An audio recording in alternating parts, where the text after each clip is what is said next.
গোত্রে বিভিন্ন রকম কাবিলাতে কেন, যাতে করে চিনতে পারা যায় যে কালেক্টরের লোকের থেকে অমুক গ্রামের লোকেরা ভালো বা অমুক লোকের থেকে কালেক্টরের লোকেরা ভালো।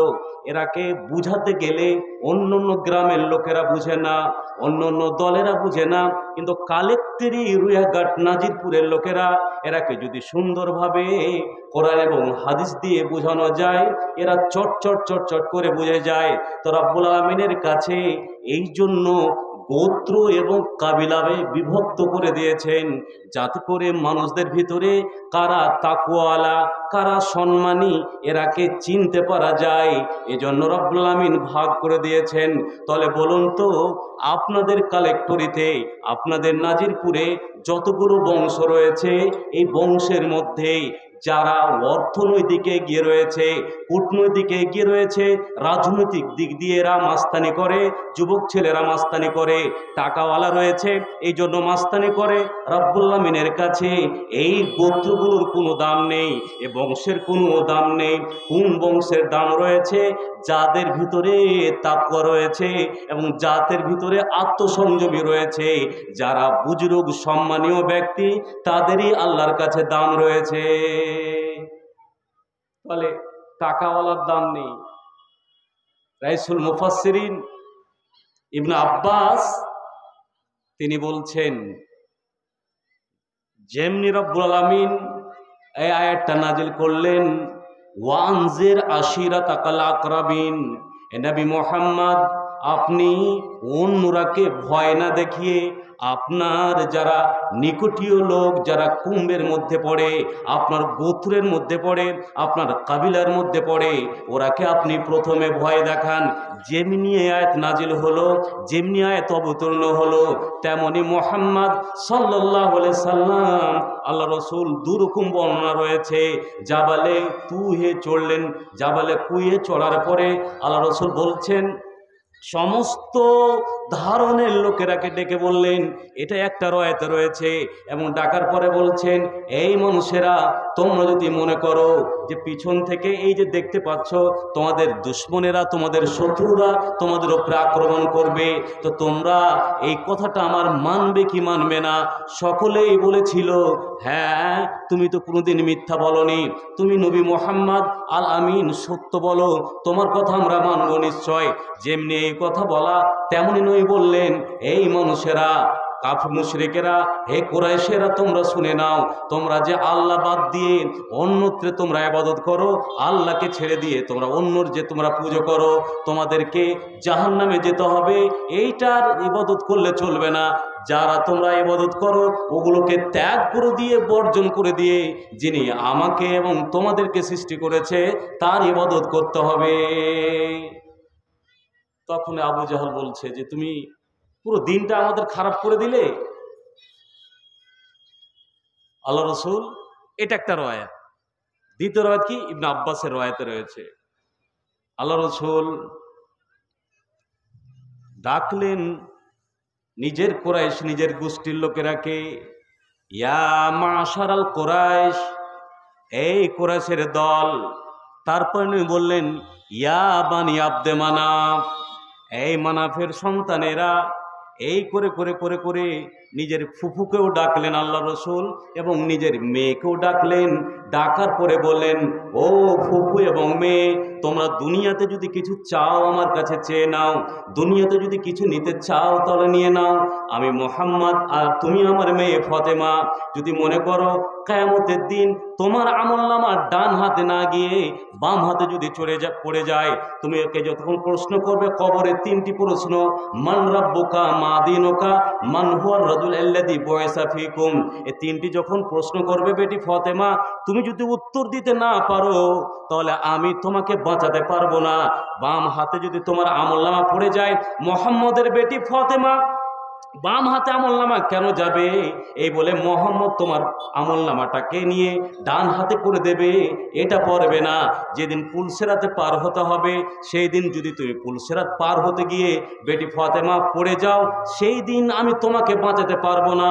অতএব তুমি যদি দুনিয়াতে কিছু পেতে চাও, নিতে চাও, আমার কাছে চেয়ে নাও, কিয়ামতের দিন তোমাকে বাঁচাতে পারবো না।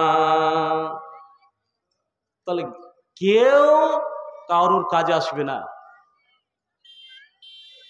আল্লাহ রসুল নিজের গোষ্ঠীকে ডেকে ডেকে ডেকে বললেন, বুঝাবার কাজ আছে, আপনি বুঝিয়ে দেবেন। নিজের বেটিকেও বলছে, কলেজার টুকরা, কত ভালোবাসে আল্লাহ রসুল বেটিকে, কত ভালোবাসে জানেন? আল্লাহ রসুল বলছেন, বুখারীর রাওয়ায়াত শুনতে পেলেন এবং নাসাইতে হাদিসটা এসছে যে আল্লাহ রসুল নাকি আবু জাহালের মেয়েকে বিয়ের প্রস্তাব দিয়েছে। ফাতেমা শুনতে পেয়েছে, আল্লাহ রসুলের বাড়িতে গিয়েছেন। বাড়িতে যে একটু মুখ ভারী হয়ে, যদি কোনো স্বামী তার স্ত্রীকে ছেড়ে দিয়ে আর একটা বিয়ে করে তো মুখ কার ভারী হবে না? একটু মনটা ভালো নেই। নবী বুঝতে পেরেছেন, কি হয়েছে বেটি, কেন মুখ ভারী? তখন আব্বাজানকে বেটি বলছে, ফাতেমা, আব্বাজান খবর পেয়েছেন আপনার জামাই আলী নাকি আবু জাহালের মেয়েকে প্রস্তাব দিয়েছে বিয়ে করার জন্য। যেমনি এই কথাটা নবী মুহাম্মদ সাল্লাল্লাহু আলাইহি সাল্লাম শুনতে পেলেন, কোনো কথা না বলে মসজিদে নববীতে আসলেন। আর আসার পরে নবী বললেন, ইন্না ফাতেমাতা বিজআতুম মিন্নি, ওরে আমার সাহাবারা, ফাতেমা হলো আমার কলেজার টুকরা, ফাতেমা আমার কলেজার লাখতে জিগার, ফাতেমা আমার কলেজার টুকরা, আমি তাকে এত ভালোবাসি। ফামান আকজাবাহা, নবী বলছেন, যে আমার বেটি ফাতেমাকে গোসা দেবে, কষ্ট দেবে, আকজাবানি, সে যেন আমাকে কষ্ট দিল। এত তাকে ভালোবাসে। তারপর নবীজি বলছেন, ফাতেমারে, দুনিয়াতে কোনো মা যদি চাইতে হয়, চেয়ে নাও, কিয়ামতের দিন তোমাকে আমি বাঁচাতে পারবো না। এত আল্লাহ রসুল নিজের সন্তানকে সবাই ভালোবাসেন, নিজের সন্তানকে সবাই ভালোবাসেন, আল্লাহ রসুল ভালোবাসছেন। আর ভালোবাসার পরেও বলছে যে কেউ কাউকে বাঁচাবে না। তাহলে গোষ্ঠীর গৌরব কিসে? হাদিস বলি, আল্লাহ রসুল, বুখারীর হাদিস এটাও, যখন সবাই মক্কার লোকেরা, আমর বিল আস থেকে বর্ণনা, আল্লাহ রসুল মক্কাতে কাবার গেটের কাছে বসে আছেন, চাদরটাকে এই মতো করে ওড়ে, এই যে চাদর যে মতো আছে, তার মধ্যে একজন মুশরিক নবীর চাদরটাকে এই মতো করে টেনে ধরেছে। এমন হয়েছে যে নবী গলার শ্বাস বন্ধ হয়ে মারা যাবেন। আল্লাহ রসুল এইটা একটা হাদিস। দ্বিতীয় হাদিস আব্দুল্লাহ ইবনে মাসউদের বর্ণনাতে রয়েছে যে আল্লাহ রসুল নামাজ পড়ছিলেন বাইতুল্লাহতে নামাজ পড়ছেন। আবু জাহাল, উতবা, শাইবা, উকবা বিন আবি মুঈত, এরা সব থেকে কুরাইশের মধ্যে হারামি ছিল। এরা তখন বলতে লেগেছে যে মান আশকাল কম, কে আছো কমের ভিতরে সব থেকে বদমাহিশ, যে উটের ভুড়ি এসে নবীর মাথায় পিঠে চাপিয়ে দেবে। গিয়েছে একজন, নিয়ে আসার পরে মাথায় চাপিয়ে দিয়েছে। ওয়ান নবী ও সাজিদুন লা ইয়ারফাউ রাসাহু, নবী সিজদারত হয়ে আছে, পড়ে আছে, মাথাকে চাটতে পারেন না, উঠাতে পারেন না। আব্দুল্লাহ ইবনে মাসউদ, অন্য রায়ত বুখারীর আরেকটা রায়তে রয়েছে, কেউ গিয়ে ফাতেমাকে খবর দিল, ফাতেমা তাড়াতাড়ি তাড়াতাড়ি, আচ্ছা বলেন একটা উটের ভুঁড়িকে বেটি এসে ফেলতে পারে? ফালকাতুহু ফাতেমা, ফাতেমা কি করলো? উটের ভুঁড়িটাকে ফেলে দিল। ফেলে দেওয়ার পরে আল্লাহ রসুল মাথা চাড়লেন। মাথা চাড়ার পরে বলছেন কি, তিনবার বললেন, আল্লাহুম্মা আলাইকা বিকুরাইশ, আল্লাহুম্মা আলাইকা বিকুরাইশ, আল্লাহুম্মা আলাইকা বিকুরাইশ, সালাসা মেরার। আল্লাহ রসুল এই দুয়াটাকে তিনবার দোহরালেন আর বললেন, রব্বুল আলামিন তোমার কাছে বিচার দিয়ে দিলাম এই কুরাইশেরাকে, এই কুরাইশের লোকেরাকে, আবু জাহাল, উতবা, সাইবা, ওগবে নাবি মোমে তোমাইয়া বিন খালদ, এ বদমাহিসেরা তোমার নবীর সাথে যে বদমাহিস করলো, এই কুরাইশ গোষ্ঠীরা, কুরাইশ বংশের লোকেরাকে, এই লোকগুলোকে তোমার হাতে ফেলে দিলাম। আল্লাহ রসুল আম করে দোয়া করলেন, তারপরে খাস করে দিলেন আর বলেন, রব্বুল আমিন এদেরকে, এদের ফয়সালা তোমার হাতে ছেড়ে দিলাম।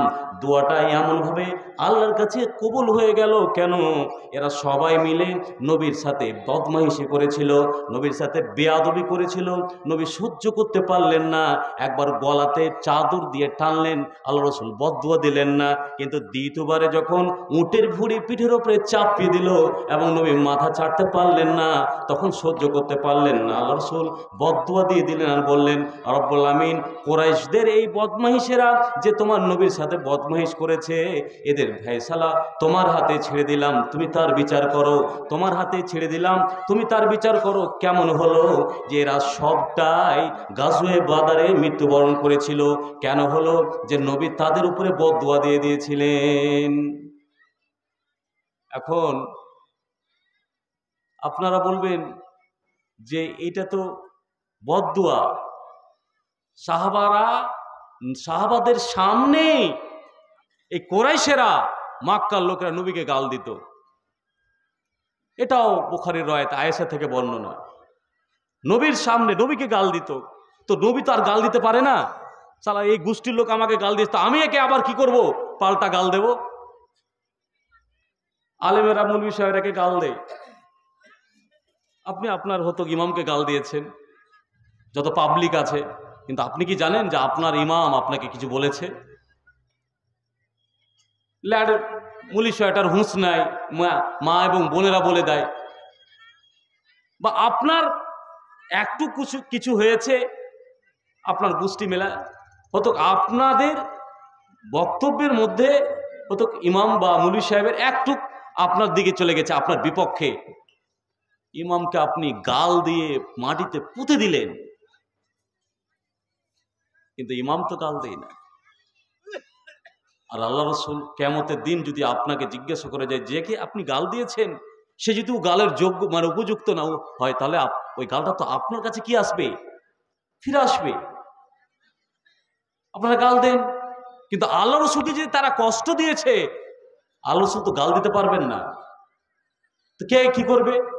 আয়েশা বলছেন, হাসান বিন সাবিত, শায়েরে রসুল যাকে বলা হয়, তাকে আল্লাহ রসুল বলছেন, হাসান আজিব মিন্নি, হাসান এই আমার কমেরা, আমার বংশের লোকেরা আমাকে বিভিন্ন শব্দে গাল দিয়েছে, হাসান তুমি আমার পক্ষ থেকে উত্তর দাও। আমি তো কি করি না, গাল দিতে পারবো না, হাসান তুমি কি করো, আমার উম্মতকে, আমার এই কমেরাকে তুমি বলো।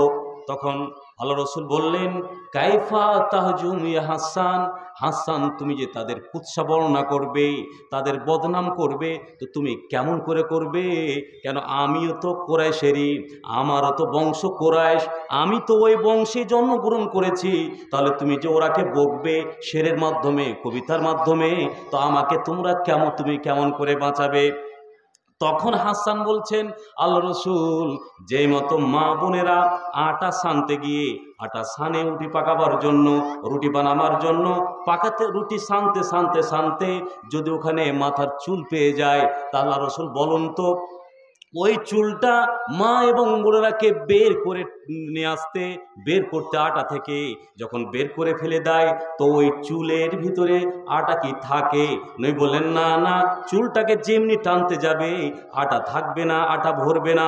তো ওই মতো আল্লাহ রসুলকে বলছেন, আল্লাহ রসুল আমি ওই মতোই আপনার পক্ষ থেকে ওরা যে গাল দিয়েছে আপনার পক্ষ থেকে উত্তর দেব, আরে এমন করে আপনাকে বের করে নেব, এমন করে টেনে নেব যেই মতো মা বোনেরা চুলটাকে টেনে নেয় আটা থাকে না, ওই মতো আপনাকে ওই মতো তাদের কাছ থেকে বের করে নেব, তারা বুঝতেই পারবে না।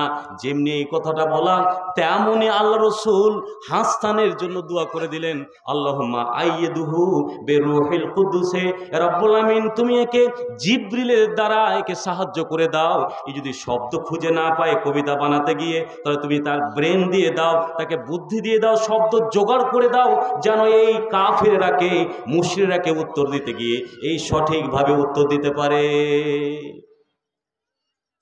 এটা হলো মুশরিকদের ব্যাপারে বলছেন আল্লাহ রসুল, যে তারা গাল দিয়েছে, তো তুমি যে গাল দেবে, তুমি যে কবিতার মাধ্যম দিয়ে বলবে, কুৎসা রটনা করবে, তো তুমি তোমার নবীকে বাঁচাবে কেমন করে? আল্লাহ রসুলের বংশ, কিন্তু বংশের লোকেরাও নবীকে ছাড়েনি, কত আক্রমণ করেছে।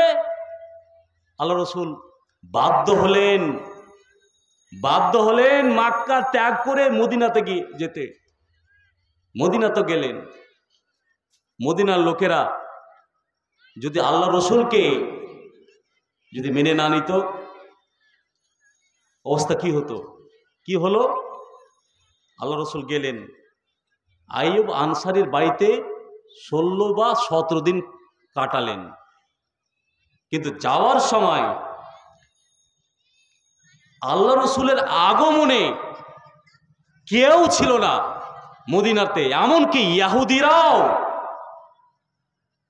আল্লাহ রসুল এসেছেন, মদিনাতে গিয়েছেন, ইহুদিদের মধ্যেও কেউ ছিল না, সবাই নবীকে ওয়েলকাম করতে চলে এসেছে। তাদের ভিতরে এত ঐক্যতা ছিল, তাদের ভিতরে ছিল ঔস, খাজরাজ, কাইনুকা, নাজির গোত্র ছিল, কিন্তু নবী এসেছে মক্কা থেকে, এ বলে সবাই এক জায়গাতে। কি হয়েছে? আসার যেমনি নবী আসা, মুহাজিরেরা গিয়েছে হিজরত করে মদিনাতে, আনসারীরা এসেছে। আসার পরে আল্লাহ রাসূল ভাই দিতে তো হবে, এদের পরিচিত নাই, বংশ নেই, কেউ নেই। তো আব্দুর রহমান বিন আওফ একজন সাহাবা, বিখ্যাত সাহাবা, তিনি, তার তো কেউ নেই, মক্কা থেকে মদিনা চলে গিয়েছেন। তো আনসারী একজন সাহাবা, বুখারীর হাদিস, সাহাল বিন সাদ থেকে বর্ণনা, আব্দুর রহমান বিন আওফকে ডেকে সাদ বিন রবির সাথে ভায়াচারা বলছে, এই তোমার বাড়িতে থাকবে। আচ্ছা বলেন, যেমনি এই কথা বলা, নবী বললেন, একটা গোষ্ঠী এই সাদ বিন রবি ওই আব্দুর রহমান বিন আওফকে সামনে রেখে বলছে, আমি হলাম ধনীদের মধ্যে কয়েক নম্বর ধনী, আমার অর্থ রয়েছে, তুমি যদি চাও তাহলে আমার মালগুলোকে দুভাগে ভাগ করে দেব, অর্ধেক তোমাকে দেব, অর্ধেক আমার কাছে রাখবো। আর কি, তুমি, আমার 2টো বিবি রয়েছে, আমার 2টো বিবিকেই আমি ভালোবাসি, কিন্তু ইসলাম নবী এসেছে আর তোমাকে নবী আমার ভাই বানিয়ে দিয়েছে, তো নবীকে আমরা এতটা সম্মান করি, আমরা প্রথম ইসলাম পেয়েছি, আমাদের ভিতরে ঈমান ছিল না, মানুষ মানুষকে চিনত না, নবীর দ্বারা আমরা চিনতে পেরেছি। সুতরাং তুমি, আমার 2টো স্ত্রী রয়েছে, এই 2টো স্ত্রীর মধ্যে তুমি যেটাকে বলবে সেটাকে আমি তালাক দিয়ে দেব, ইদ্যত পার হয়ে যাওয়ার পরে তুমি বিবাহ করে নেবে, ওইটাকে আমি দিয়ে দেব, তোমাকে দিয়ে দেব, তুমি পছন্দ করো। হযরত আব্দুর রহমান বিন আওফ বললেন, না, দুল্লুনি আলা সুকিন, তোমাকে তোমার মালও ছাড়তে হবে না, তোমাদের বিবিদেরকেও ছাড়তে হবে না, তুমি শুধু এতটুকু বলো তোমাদের এখানে বাজার কোনটা রয়েছে, তখন যেমনি এই কথাটা বলা, রবি সাদ বিন রবি বলছেন, আমি তাকে বাজারের নাম বলে দিলাম, বাজারে কাইনুকা, মদিনাতে বিখ্যাত বাজারের নাম হলো কাইনুকা। কাইনুকার বাজারে আমি তখন পানির নিলাম, পানির মানে হলো দুধের জমাটকে, দুধকে ভিজিয়ে মানে জমা রাখিয়ে রেখে রেখে যেটা জমাট হয়ে যায় সেটাকে পানির বলে। পানির এবং ঘি আমি কি করতে লাগলাম, কাইনুকার বাজারে বিক্রয় করতে লাগলাম। আব্দুর রহমান বলছেন, যখন আমার মাল হয়ে গেল, যখন আমি মালওয়ালা হয়ে গেলাম, তখন আমি কি করলাম, একজন আনসারি মেয়েকে বিবাহ করে নিলাম। বিবাহ করার পরে নবীর সামনে আমি এসেছি। নবী তখন বললেন, কি ব্যাপার আব্দুর রহমান বিন আওফ, হাল তাজাওয়াজতা, তুমি বিয়ে করেছো নাকি? তখন আমি বললাম, হ্যাঁ নবী, আমি বিবাহ করেছি। আল্লাহ রাসূল বললেন, কাম সুক্তা, তাহলে তুমি যে বিবাহ করেছো, তুমি তো মুহাজির, হিজরত করে মদিনাতে এসেছো, তো তুমি তোমার স্ত্রীকে মোহর কি দিয়েছো বলো, কি মোহর দিয়েছো? মেয়েকে খুব আওয়াজ হয় না, সেদিন আওয়াজ খুব চাঙ্গা ছিল সেদিন। তুমি তোমার স্ত্রীকে মোহর কি দিয়েছো? তাহলে এখানে একটা পয়েন্ট, গরিব মানুষ কিছুই নেই, মক্কা থেকে বিতাড়িত হয়ে হিজরত করে মদিনা গিয়েছেন, আর তারা সাহাবারাকে পেয়ে তারা ভায়াচারা শুরু করে দিয়েছে। বলছে মাল আছে মাল নিয়ে নাও, স্ত্রী আছে স্ত্রী নিয়ে নাও। কিন্তু এরা তো ছিল আল্লাহওয়ালা, এরা তো নিবে না। এরা তখন বলছে বাজারের নাম বলো। তারা এমন ছিল, আল্লাহ রাসূল বললেন, তুমি মোহর কি দিয়েছো? বিবাহ তো করেছো। আচ্ছা বলেন, সবারই মোহর পেড আছে? হাত উঠান, সবারই মোহর পেড আছে? বর্তমান গালা আছে, বর্তমান গালা আছে, কিন্তু অতীতের গালা আহা, মোহর লাগবে। এ গরিব মানুষ পানির এবং ঘি বিক্রয় করে তারপরে বিবাহ করেছে। তা আল্লাহ রাসূল জিজ্ঞাসা করলেন, তুমি মোহর কি দিয়েছো? বলছে, মোহর একটা খেজুরের গুঠলি, খেজুরের বিচির ও পরিমাণ আমি আমার স্ত্রীকে সোনা দিয়ে কি করেছি, বিয়ে করেছি। আচ্ছা মা এবং বোন, আপনি হার চাইতে পারলেন, আপনার মেয়ের জন্য নাকমাছি চাইলেন, পায়ের তোড়া চাইলেন, তো আপনার মেয়েটার জন্য যে নগদ মোহর করতে হতো, এটা কেন করলেন না? আগেকার মানুষেরা মনে করত যে মোহর করিস না, তালাক দিয়ে দিবে, দে 2 লাখ টাকা এর উপরে কি করে চাপিয়ে দে। আল্লাহ রসুলের কাছে বুখারীর হাদিস, এটা বলিনি, তারপরে আমি যাচ্ছি ওদিকে।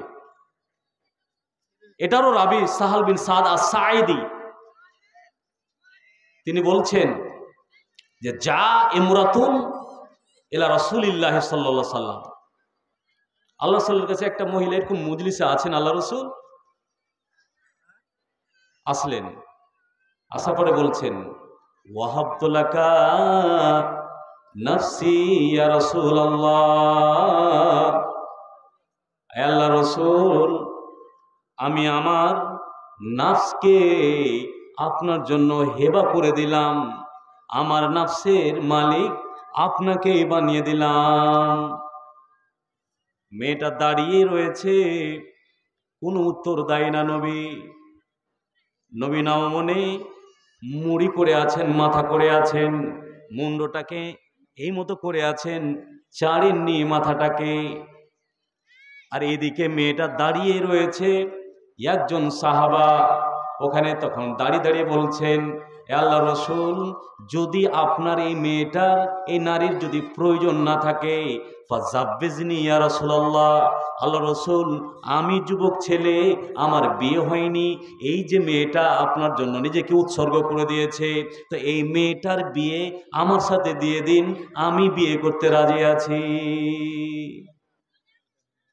আল্লাহ রাসূল বললেন, তুমি যে বিবাহ করবে, বিয়ে যে করবে, তাহলে তুমি কি মোহর দিতে পারবে? লোকটা এত নিঃস্ব, সাহাবাটা এত গরিব মানুষ, সে বলছে আল্লাহ রসুল লা ইন্দি মালি ইল্লা এজারি, আল্লাহ রসুল আমার কাছে কোনো প্রকারের মাল নেই, কোনো প্রকারের অর্থ নেই, এই যে লুঙ্গিটা পরে রয়েছি এই লুঙ্গিটাই রয়েছে, লুঙ্গি ছাড়া আমার কাছে কোনো মাল নেই, আমি কোনো মাল দিতে পারবো না। নবী বললেন তুমি যে বিবাহ করতে চাইছো তো মোহর না হলে তো বিয়ে দেওয়া যাবে না, মোহর নিয়ে এসো তারপরে তোমার বিয়ে দেওয়া হবে, নইলে তোমার বিয়ে দেওয়া হবে না। আল্লাহ রসুল মোহর যে না দিলে বিয়ে দেবেন না ছেলেটা ভালো করে বুঝতে পেরেছে। আল্লাহ রসুল বললেন যাও তোমার বাড়ি যাও এবং বাড়িতে গিয়ে তুমি খোঁজ করো গা, তোমার বাড়িতে কোনো কানটাতে তোমার ঘরের ভিতরে কোনো কিছু যদি পাও তাহলে খোঁজ করে নিয়ে এসো, ওটার বিনিময়ে তোমার বিয়ে দেওয়া হবে, বাকিতে তোমার বিয়ে দেওয়া হবে না, বাকিতে বিয়ে হয় না, যাও মোহর লাগবে, মোহর দিয়ে তুমি বিবাহ করবে। বাড়ি গেল, বাড়ি যাওয়ার পরে বাড়িতে গিয়ে খোঁজ করলো কিন্তু কিছুই নেই, আবার এসছে। আল্লাহ রাসূল বললেন ওয়াতুনি, যাও তুমি বাড়ি আমাকে দাও, খাতামাম মিন হাদিদিন, যদি একটা লোহার আঙ্গুঠিও হয় তাহলে ওটা নিয়ে সোগা, ওটার বিনিময়ে তোমার বিয়ে দেওয়া হবে, নচেত তোমার বিয়ে দেওয়া হবে না। লোকটা গেল খুঁজলো, তারপরও বিয়ে মানে কোনো কিছু নেই বাড়িতে। আল্লাহ রসুল বললেন আচ্ছা বলো তো তুমি যে বিবাহ করবে তো তোমার ভিতরে কোরআনের জ্ঞান আছে কিনা, কোরআন তুমি জানো কিনা, কোরআন তুমি জানো কিনা। আল্লাহ রসুল বুখারীর রয়াতে রয়েছে ফাসাম্মা রাসূলুল্লাহ সাল্লামা সূরাতান কাযা ওয়া কাযা, আল্লাহ রসুল কয়েকটা সূরার নাম নিলেন।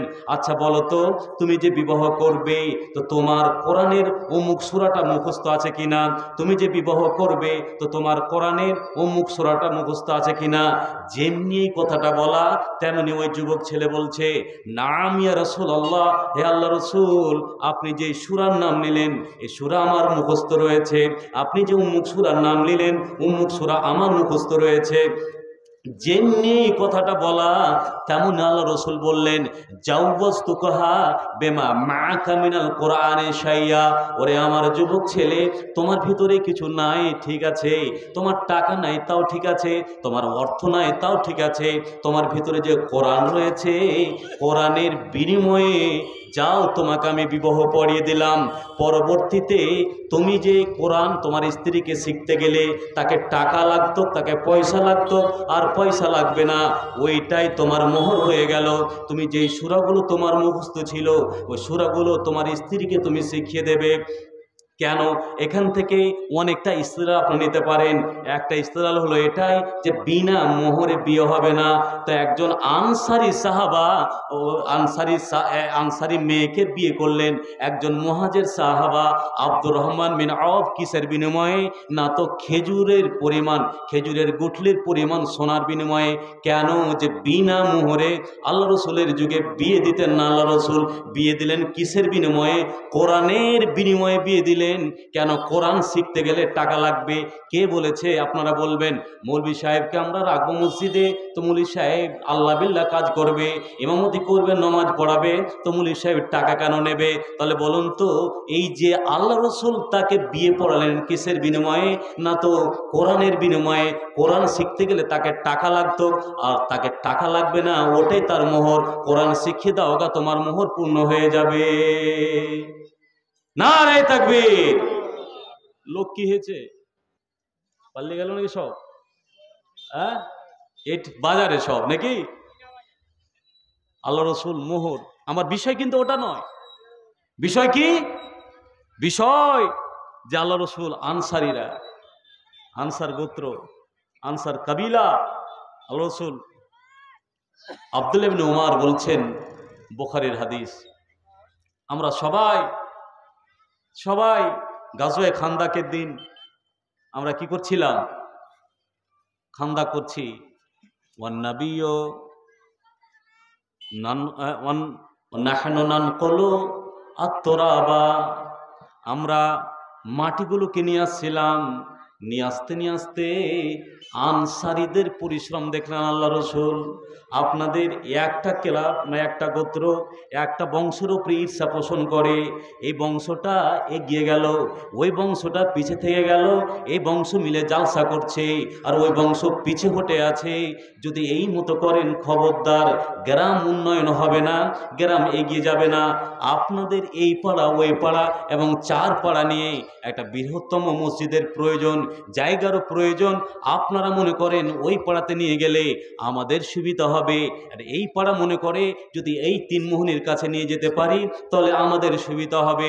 যদি এই ভেজাল থেকেই যায়, এই মতো নিয়ম থেকেই যায়, তাহলে সুরাহা হবে না।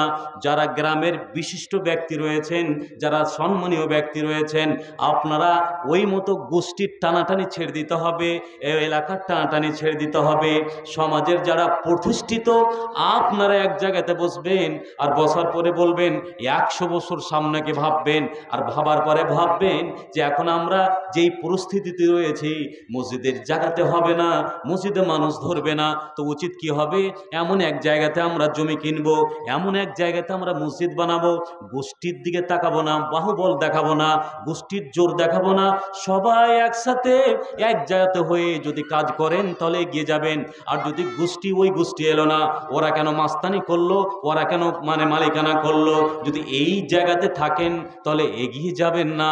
আল্লাহ রসুল মদিনাতে যাওয়ার পরে যেমনি এই গাছগুলো হলো, আল্লাহ রসুল বলছেন গাজওয়াত যাওয়ার পরে মাটি সবাই নিয়ে আসতে সাহাবাদের পরিশ্রম দেখে, আনসারীদের পরিশ্রম দেখে, কেন মুহাজিরেরা তো মক্কা ছেড়ে মদিনা গিয়েছিলেন, তো আনসারীদের উচিত ছিল সাহায্য করেছে, ঠিক আছে, এরা কেন যুদ্ধে যাবে, এরা কেন সাহাবাদের সাথে যাবে, কিন্তু আল্লাহ রসুল দেখছেন যে আমার মুহাজির সাহাবাদের সাথে সাথে আনসারী সাহাবারাও অক্লান্ত পরিশ্রম করছেন, এদের প্রয়োজন ছিল না, এরা অর্থ দিয়ে সহযোগিতা করেছিল, অর্থ দিয়েছিল, সব কিছু দিয়েছে, তারপরেও মুহাজিরেরা যতটা পরিশ্রম করছে আনসারীরা ততটাই পরিশ্রম করছে। আল্লাহ রসুল আর থামতে পারলেন না। দুয়াটা কতটুক দিলেন জেনে নিন। আল্লাহ রসুল দুয়া দিলেন, আল্লাহুম্মা লা আয়শা ইল্লা আয়শাল আখিরা। রব্বুল আমিন, আমরা জীবনের এই দুনিয়াতে আরাম চাই না, এ দুনিয়াতে এসি চাই না, এ দুনিয়াতে আমরা মার্সিডিজ চাই না, এ দুনিয়াতে আমরা বাহারের খাওয়া চাই না, দামি দামি আমরা খাওয়ার চাই না, আমি চাই ইল্লা আয়শুল আখিরা। রব্বুল আমিন আখিরাতের আনন্দ চাই, আখিরাতের আয়েশ চাই। এই দোয়া করলেন আর শেষখানে বলছেন আল্লাহুম্মা ফাগফিরিল আনসারি ওয়াল মুহাজির। রব্বুল আমিন, তুমি আনসার এই গোত্রকে এবং মুহাজিরেরা যারা মক্কা ছেড়ে মদিনাতে এসেছে, মক্কাতে সব রয়েছে, সব ত্যাগ করে দিয়ে তোমার ইমানের জন্য, তোমার নবীর জন্য মক্কা থেকে মদিনা চলে গিয়েছে, রব্বুল আমিন তুমি আনসার এবং মুহাজিরকে ক্ষমা করে দাও। এরা এত ত্যাগ করেছে, এরাকে তুমি ক্ষমা করে দাও। আচ্ছা বলুন তো আল্লাহ রসুল কেন দোয়া দিলেন? এই জন্য দোয়া দিলেন, দোয়া যদি পান তাহলে ওইগুলো ছেড়ে দিতে হবে। আল্লাহ রসুল দোয়া দিলেন কেন? যে মুহাজিরের ত্যাগ দেখে, যে মুহাজিরেরা মক্কা থেকে মদিনা চলে গিয়েছিলেন এবং আনসারেরা এই মুহাজিরেরাকে আশ্রয় দেওয়ার পরে পরেও তারাও যুদ্ধ গিয়েছে, তারাও জান প্রাণ দিয়ে ইসলামকে রক্ষা করেছেন। এই জন্য আল্লাহ রসুল দোয়া দিলেন, আল্লাহুম্মা ফাগফিরিল আনসার ওয়াল মুহাজির। রব্বুল আমিন, তুমি আনসার এবং মুহাজিরকে ক্ষমা করে দাও। কেন করলেন?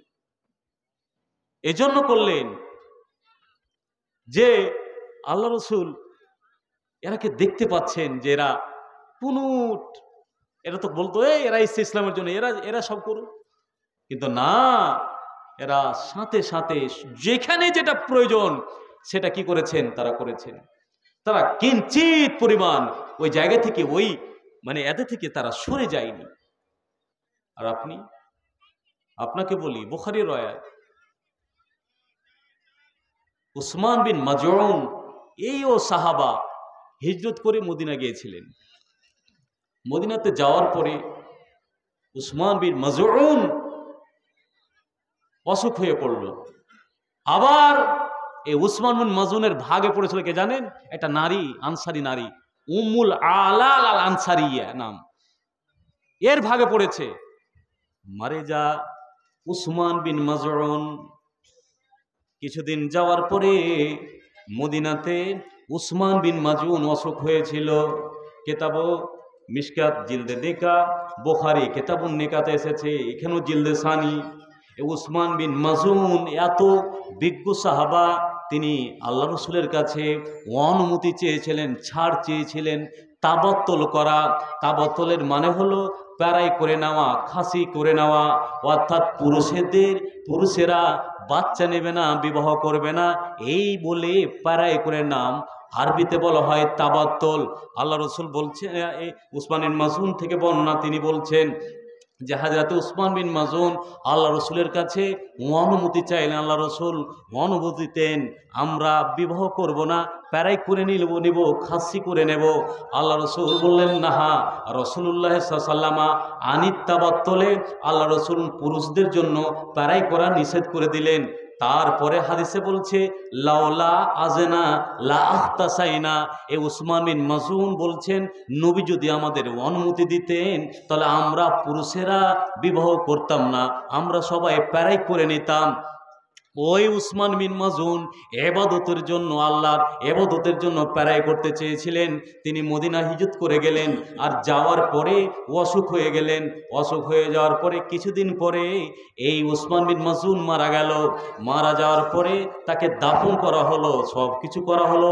করে দেওয়ার পরে আল্লাহ রসুল উম্মুল আলাল আনসারিয়া, যার অধীনে উসমান বিন মাজউন ছিলেন, তার কাছে আসলেন। আর আসার পরে যেমনি নবীকে দেখতে পেয়েছেন, তখন উম্মুল আলা এই মুহাজির উসমান বিন মাজউনের নামে কমেন্ট করছে। কমেন্ট হলো এটাই যে রব্বুল আমিন তুমি এর সাথে সম্মান করিও, আক্রামাকাল্লাহ, এই কথাটা নবীকে দেখে বলছে ইয়া আবা সাহেব আক্রামাকাল্লাহ। এ আবু সাহেব মানে উসমান বিন মাজউনের কুনিয়ত, এ আবু সাহেব আল্লাহ যেন তোমাকে সম্মান করে, আল্লাহ যেন তোমাকে ইজ্জত করে। কে ইজ্জত আল্লাহ বলতে পারা যাবে? কে জান্নাত যাবে কে বলতে পারবেন? কে পারবে না। আল্লাহ রাসূল জিজ্ঞাসা করলেন ইয়া উম্মুল আলা ওয়ামা ইদরিকে, এই উম্মুল আলা তুমি কেমন করে বুঝতে পারলে যে এই উসমান বিন মাজউন জান্নাতে যাবে, আল্লাহ যেন একে সম্মান করে, এটা তুমি কেমন করে বুঝলে? তারপর বলছেন ওয়াল্লাহে আমি জানি না, ওয়াল্লাহে লা আদরি মা ইউফআলু বি। ওরে আমার সাহাবী উম্মুল আলা শোনো, আমিও নবী মুহাম্মদ হয়ে আমিও বলতে পারবো না যে রব্বুল আমিন আমার সাথে কি ব্যবহার করবেন, আল্লাহ রব্বুল আমিন আমার সাথে কেমন ভাবে চলবেন, কি ব্যবহার করবেন, এটাও আমি বলতে পারবো না, যদিচ আমি হলাম আল্লাহর রাসূল। কেউ বলতে পারবে না যে কোন গোষ্ঠী। কে দিল এই দুটো? মাসুদের মা দিয়েছে। মাসুদের মা, বাবা মারা গেছে। ওহো, সাজেবান মেম্বারের স্ত্রী, হ্যাঁ, স্বামীর নামে মারা গিয়েছে, দুটো তাবিজ। আচ্ছা, আর দোয়া দরখাস্ত, দোয়া করবো আল্লাহুম্মা সাল্লি আলা বারাকাল্লাহ। আচ্ছা, হ্যাঁ, এটা বলেন। আরো দিয়েছে তৈমুর হোসেন ফরিদুদ্দিনের ছেলে, একখানা কোরআন আর 200 টাকা নগদ। উজিরের ছেলে 500 টাকা নগদ। নাজিরের স্ত্রী একখানা সুজনি, জিয়াউলের স্ত্রী মদেদা একটা চাদর, জাকির হোসেন সেতাউদ্দিন 1000 টাকা নগদ। ওই তার স্ত্রীটা মারা গেছে 1 বছর আগে। তৈমুর মশলা বাছা, তার পিতা মাতা মারা গেছে এবং একটা তার পোষ্যপুত্র হিসেবে একটা ছেলে নিয়েছিল, মারা গেছে, তার জন্য 500 টাকা দিয়েছে। আর সেতাবের মেয়ে গরিব মানুষ, এই সেতাব কয়েকদিন আগে মারা গেছে, তার মেয়ে 350 টাকা দিয়েছে। এগুলো দোয়া পাঠ, দোয়া সবই হবে। সুলতান কই? সুলতান আফজাল, আব্দুর রহিম,